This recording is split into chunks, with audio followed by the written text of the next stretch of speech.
Welcome to ma'am की class. और मांग लोच की प्रतिशत विधि या फ्लक्स विधि, आनुपातिक विधि निकालने के क्रम में ये दूसरे वीडियो है और दूसरे वीडियो में आपका स्वागत है। आज की वीडियो में पहला क्वेश्चन मैंने लिया है, देखिए 4 रुपए की कीमत पर एक वस्तु की 25 इकाइयों की मांग है। ठीक है, यहाँ पे क्या दिया हुआ है, कीमत दी हुई है। 4 रुपए की कीमत पर वस्तु की 25 इकाइयों की मांग है, यानी कि Q जो है हमारा प्रारंभिक शुरुआत में मांग कितनी है, 25 यूनिट।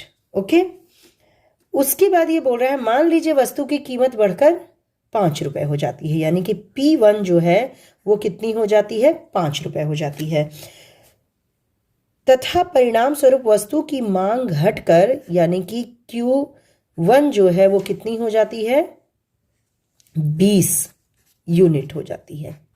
ओके, तो यहाँ पे ये चारों चीज दी गई है। अब बोल रहा है कीमत लोच की गणना करें। तो भाई इतनी चीजें दी गई हैं, तो सबसे पहले तो हम ये निकालेंगे, क्या निकालेंगे, डेल्टा P निकालेंगे और डेल्टा Q निकालेंगे। क्यों निकालेंगे, क्योंकि हम लोग फ्लक्स विधि, आनुपातिक विधि से मांग लोच ज्ञात करने के सूत्र जानते हैं, वो है ED यानी कि कीमत लोच, माइनस के चिन्ह के साथ क्या होता है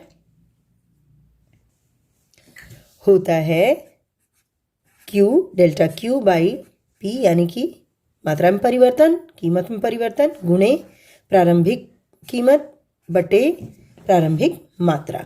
ये सूत्र है और इसी सूत्र पे सारा गेम है।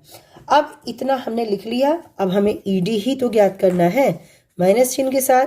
डेल्टा Q क्या यहाँ हो जाएगा, डेल्टा Q जो है वो पहले कितना था, 25 और अब हो गया 20, यानी कि 20 में से 25 गया तो कितना बचा यहाँ पर, -5। ठीक, तो यहाँ पे -5 लिख दिया, बटे डेल्टा P क्या हो जाएगा, बाद में 5 -4 यानी कि 1, यानी यहाँ हो जाएगा 1, गुणे प्रारंभिक कीमत क्या थी हमारी, 4 थी, बटे जो प्रारंभिक मात्रा थी वो क्या थी, 25 थी। ओके, इतना आ गया। अब उसके बाद इसे क्रॉस करो, 50-25, 5×5=25 होता है, यानी कि 4/5 आ गया। ये जो है माइनस का चिन्ह, ये यहाँ पे कैंसिल कर सकते हैं। 4/5 इज इक्वल टू यहाँ पे क्या हो जाएगा, 0.8, यानी 0.8 इसका आंसर हो जाएगा। ठीक है, तो यहाँ मांग की लोच क्या निकली आपकी, 0.8, ये है आपका आंसर। दूसरे क्वेश्चन की तरफ आते हैं। देखिए, मांग लीजिए किसी वस्तु की मांग की कीमत लोच -0.2 है, तो भैया यहाँ इन्होंने ED को ही बता दिया कितना है, -0.2। यदि वस्तु की कीमत में 5% की वृद्धि होती है, यानी इन्होंने क्या कहा, कीमत में प्रतिशत परिवर्तन कितनी हो गई, 5%, और ये पूछ रहे हैं कि मांग में प्रतिशत परिवर्तन कितना होगा। और हम ये सूत्र भी जानते हैं, उसी सूत्र को डिराइव करके अभी इससे पहले वाले में बताया गया है, और उसका जो मूल सूत्र है हमारा क्या है, मांग में प्रतिशत परिवर्तन बटे कीमत में प्रतिशत परिवर्तन। तो इसी सूत्र पे हम यहाँ रख देंगे, ये तो और आसान हमारा क्वेश्चन है।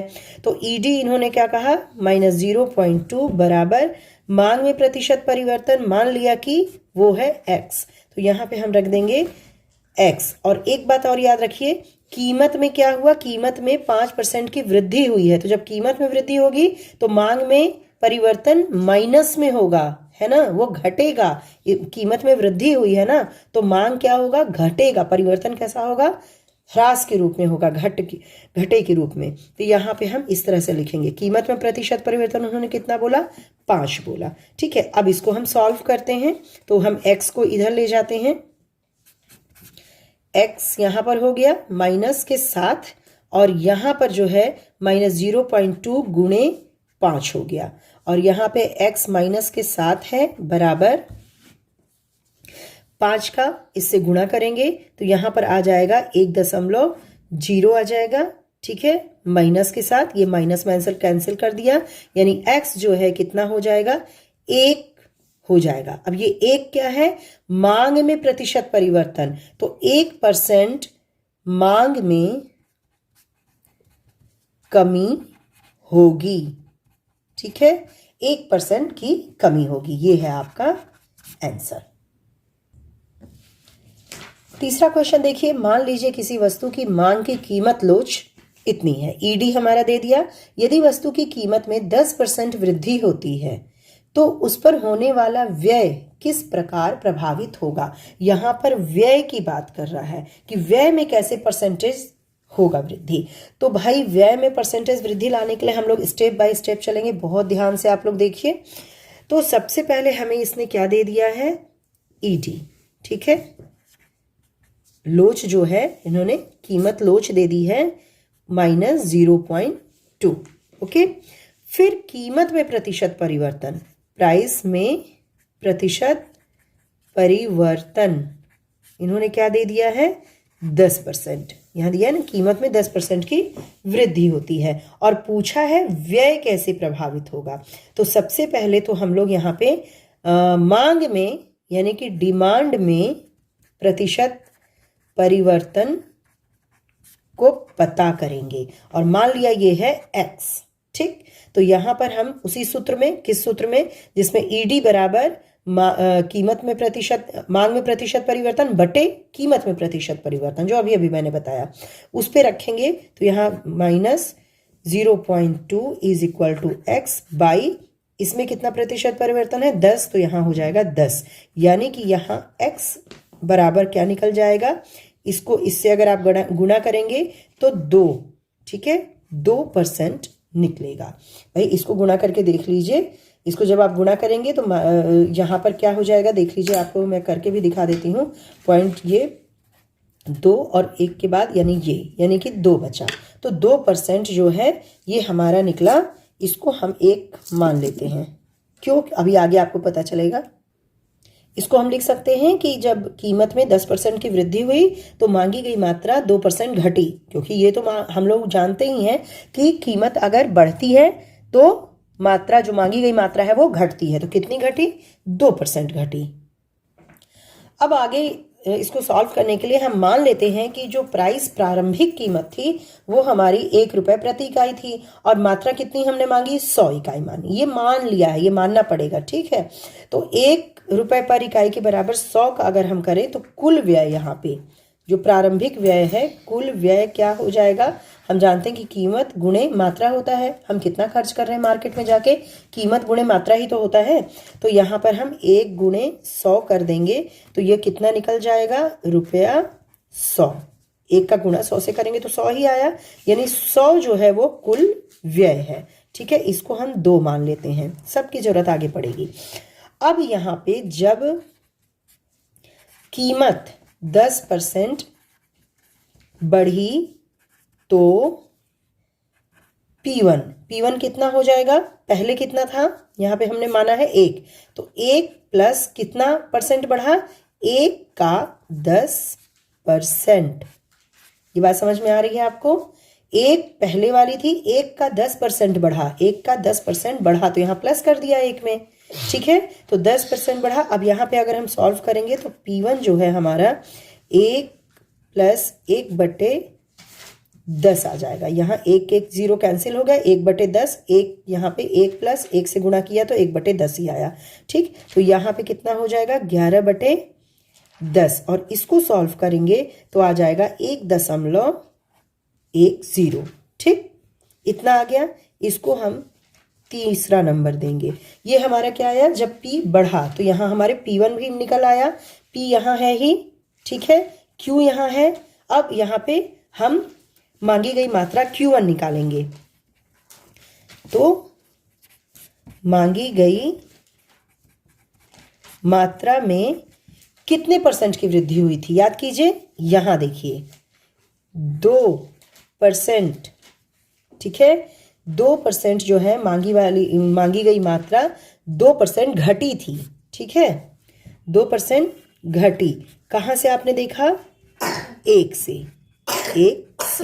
इसको लिख लीजिएगा तो क्लियर रहेगा। 1 से हमने जाना कि 2% घटी। तो अब जो है नई मात्रा 2% क्या हुआ कि घटी है, तो नई मात्रा कितनी होगी, नई मात्रा जो है वो Q1 इज इक्वल टू 100 है।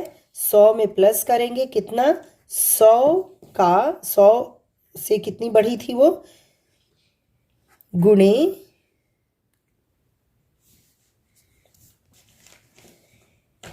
-2/100, ठीक है। इतना 100 का जो था 2%, अब यहाँ घटी है इसलिए माइनस का चिन्ह है, 100 से 100 कैंसिल हो गया और यहाँ निकल के आया 100 - 2 यानी कि 98। ओके, तो 98 इसको हम लोग चौथा नंबर दे देते हैं। तो यहाँ पर जो कुल नया व्यय, इसको कह सकते हैं कि नया व्यय उन्होंने कितना किया, ठीक है। यहाँ पर कुल व्यय था हमारा, यहाँ पर कुल व्यय हमारा 100 था और कुल नया व्यय कितना हो जाएगा, तो नया व्यय जो है इससे P कितना था 1.10 गुणे जो Q1 है, P1 और Q1 को गुणा कर देंगे, यहाँ पर Q1 हमारा 98 है, इसको जब हम गुणा करते हैं तो 107.8 इतना आ जाएगा। तो हमारे व्यय में कितना परिवर्तन हुआ, में क्योंकि व्यय की ही बात पहले पूछी गई थी, तो व्यय में कितना परिवर्तन हुआ, तो भैया पहले जो हमारा कुल व्यय था कितना था 100 था और अब कितना है 107। तो यहाँ पर जब हम इससे घटा देते हैं 107.8 माइनस 100, तो यहाँ हो जाएगा हमारा 7.8, यानी कि हम लिख सकते हैं कि कुल व्यय में 7.8% की वृद्धि हुई। ओके, तो ये आपका बहुत घबराने वाली बात नहीं है। आप लोग देखेंगे सोचेंगे ये तो बहुत बड़ा कैलकुलेशन कर दिया मैडम ने, लेकिन ऐसा आता है अगर क्वेश्चन बोर्ड में तो आप लोग जरूर इसको करना जान जाएंगे। एक दो बार देख लेंगे, जैसे जैसे मैंने किया आपको करना आ जाएगा। इसी टाइप से एक दो क्वेश्चन और मैं करा दूंगी तो आपको अच्छे से आ जाएगा। तो यहाँ पर कुल व्यय में, अब इन्होंने क्या पूछा था, व्यय किस प्रकार प्रभावित होता है, तो भैया व्यय में परसेंटेज की क्या हुई 7.8% की वृद्धि हो गई और ये आपका आंसर हो गया। स्टेप बाय स्टेप चलेंगे तो बहुत ही ईजी है करना। वैसे आएंगे इसी टाइप के बहुत ही आसान क्वेश्चन अगर आएंगे न्यूमेरिकल में। तो मान लीजिए किसी वस्तु की कीमत में 4% की गिरावट होने से, यानी कि P जो है वह क्या हो रहा है 4% प्रतिशत जो है घटा, ठीक है, कीमत जो है वो घटी और उस पर होने वाले व्यय में 2% की वृद्धि हो गई, यानी कि व्यय जो है वो 2% बढ़ गया, ठीक है। ये होगा ही, कीमत कम होगी तो व्यय हमारा बढ़ जाएगा। तो फिर मांग की लोच के बारे में क्या कहेंगे, ईडी के बारे में आप क्या कहेंगे। यहां पर भी पहले हम वास्तविक कीमत मान लेते हैं। यहां पे हम वास्तविक कीमत मान लिया जाता है जिसे कि ये है P प्रारंभिक 1, ठीक है, और वास्तविक जो मात्रा है जो प्रारंभिक Q है उसको हमने मान लिया 100 इकाई, ठीक। तो वास्तविक व्यय कितना हुआ यहाँ पे हमारा 1 गुणे 100, यानी कि 100 रुपए व्यय हुआ। इतना समझ गए। अब कीमत में कमी कितनी हुई, कीमत में कमी इन्होंने क्या कहा है 4% की गिरावट। देखिए 4% की गिरावट होने से तो कीमत में कमी कितनी हुई 4% की। तो कीमत कितनी है प्रारंभिक 1 है, 1 में कमी कितनी हुई 1 का 4/100 4%, ठीक है, इतना आया। अब इसको जब हम सॉल्व करेंगे तो 1 माइनस 0.04 होगा, ठीक। इसको भी सॉल्व करेंगे, अगर 1 से माइनस करेंगे इसे 0.96 होगा। ओके, तो व्यय, अब व्यय में वृद्धि कितनी है, व्यय में वृद्धि उन्होंने बताया था 2%, ही व्यय बढ़ गया 2%। तो यहां पे लिखेंगे व्यय में वृद्धि 2% कहा है, यानी कि यहां पे हम लिख सकते हैं पहले कितना था 100 प्लस 2%, किसमें 100 में ही होगा, ठीक है, 100 का 2%, इधर मैं लिखना भूल गई, ये 100 गुणे 2/100, तो ये 100 से 100 गया, यानी कि यहाँ पे हमारा 102 आ जाएगा। ओके, तो ये क्या है, नया व्यय है, नया व्यय इतना रुपया। पुराना व्यय हमारा 100 रुपये था, नया व्यय 102 रुपये हुआ।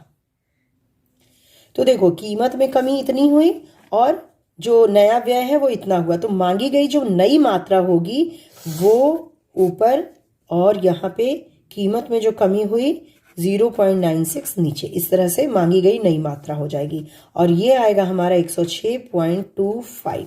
ठीक, इसको सॉल्व करके देखिएगा, इतना आएगा। और मांगी गई मात्रा में अब कितना, मांगी गई मात्रा में परिवर्तन अब देखेंगे तो भैया नई जो मांगी गई मात्रा थी 106.25 और माइनस पुरानी जो मात्रा मांगी गई थी, कितनी मांगी गई थी, 100, तो यहाँ पे 100 को इससे घटा देंगे, आ जाएगा 6.25। ठीक है, तो ये हमारा परिवर्तन हो गया। अब इसको हम लोग अब जाके इस सूत्र पे बैठाएंगे। ये सूत्र क्या था हमारा, Q बाई डेल्टा P गुणे P बटे Q। और यहाँ पे जब हम यहाँ पे परिवर्तन हमने देख ही लिया, तो डेल्टा Q हमारा क्या आया है, डेल्टा Q आया है हमारा -6.25 बटे जो P है वो 0.04 आया है। ठीक है, 0.04 गुणे 1/100, सॉरी 0.04 नहीं बल्कि 96, यहाँ 96 है ना, यहाँ कीमत में जो कमी हुई थी वो 0.96 आया। ठीक है, तो यहाँ पे 0.96 आया है और इसको जब आप सॉल्व करेंगे तो निकल जाएगा। अब इसको सॉल्व करने का काम मैं आपको देती हूँ, माइनस से माइनस जाएगा और 100 जो है वो इधर अगर आएगा तो ये 96 हो जाएगा। तो इसको सॉल्व करके जो आएगा वो होगा हमारा ET यानी कि लोच। और यही पूछ रहा था कि मांग की लोच के बारे में आप क्या कहेंगे। ठीक, तो यहाँ पे आप जो निकालोगे वो हो जाएगा आपका आंसर। ये मैंने आपको करने को दिया है। अब यहाँ देखिए 5वां प्रश्न, एक उपभोक्ता एक वस्तु पर जिसकी कीमत 4 रुपए प्रति इकाई है, ठीक है, 4 रुपए प्रति इकाई है, 100 रुपए व्यय करता है। ओके, व्यय कितना किया उसने, 100 रुपए। जब कीमत 50% गिर जाती है, 50% गिर जाती है तो वस्तु पर 100 इकाई ही व्यय करता है। प्रतिशत विधि द्वारा क्या ज्ञात करना है, कीमत मांग लो। तो सबसे पहले हमने P लिख लिया, यहाँ पे व्यय कितना किया, 100 किया, तो यहाँ पे हम मांगी गई मात्रा यहाँ पर लिखेंगे 100/4। क्यों, क्योंकि मांगी गई मात्रा कितनी हुई, कितना व्यय किया, पर इकाई कितने पैसे हैं। ठीक, तो यहाँ पे हमें इतना नहीं मिलेगा, यहाँ पे हो जाएगा हमारा 25। ठीक है, जो हमारी मात्रा है कितनी हुई, यहाँ हमने 100 रुपए खर्च किए, कितने और पर इकाई कितना पैसा है, कितना रुपया है उसका, 4 रुपए पर इकाई है। तो यहाँ जब हमने भाग दिया तो 25, यहाँ हमारा 25 इकाई जो है मांग हमारी निकली, मांगी गई मात्रा। अब उसके बाद हम यहाँ पे नई कीमत यानी कि P1 को निकालेंगे। तो P1 है, ये कह रहा है 50% गिर जाता है। यहाँ लिखा है ना कि जब कीमत 50% गिर जाती है, यानी कि गिरने का मतलब 4 माइनस कितना गिर गई, कितने का, 4 का 50%, ये गिर जाती है यानी माइनस हो जाती है। इसको हम सब सॉल्व करेंगे तो यहाँ पे पूरा सॉल्यूशन जब यहाँ पे एक गया, ये 2 आ गया, 2 दूनी 4 यानी कि 4 - 2 यानी कि 2 आएगा। नई कीमत कितनी हो जाएगी हमारी, 2। ठीक, और नई मात्रा फिर हम निकाल लेते हैं। नई मात्रा का मतलब क्या, Q1 निकाल लेंगे। तो Q1 हमारा जो है वो कितना हो जाएगा, 100/2। ठीक है, 100 ही वो कर रहा है, 100 ही कर रहा है, जो वो कर रहा है, और नई कीमत कितना है, 100 व्यय कर रहा है और नई कीमत से हम उसको भाग दे देंगे। तो यहाँ पे हमारा कितना आ जाएगा, 50 इकाई।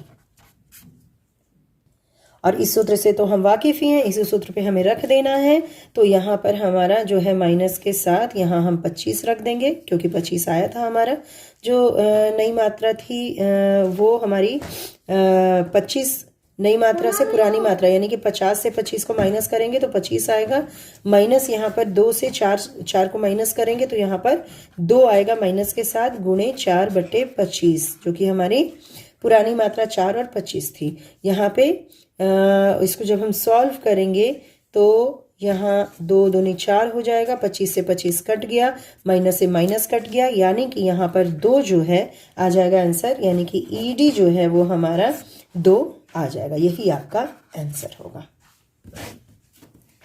ठीक है, ये आप देखिए, इसको सॉल्व किया, 2 आंसर आ गए। तो आई होप कि आप लोग को समझ में आ गया होगा कि मांग की लोच को मापने की जो ये 2 सूत्र हैं, यही है फ्लक्स की प्रतिशत विधि या आनुपातिक विधि, और इसी से क्वेश्चन आएंगे और बड़े इजी आएंगे। जो मैंने लंबे चौड़े क्वेश्चन बताए वैसे क्वेश्चन बहुत रेयर केस में आते हैं, वैसे नहीं आते। बेसिकली बहुत आसान से क्वेश्चन और इस सूत्र पे डिपेंड होने वाले क्वेश्चन आते हैं। तो दोनों वीडियो से आप लोगों ने दोहरा लाभ उठाया होगा, आई होप सो। और इसलिए मैं कहती हूँ कि भाई लाइक तो करो ही और शेयर ज़्यादा से ज़्यादा करो। अच्छा लगे तो सब्सक्राइब तो आप कर ही लोगे। ठीक है, चलिए मिलते हैं दूसरे वीडियो में नए टॉपिक के साथ। Goodbye and take care.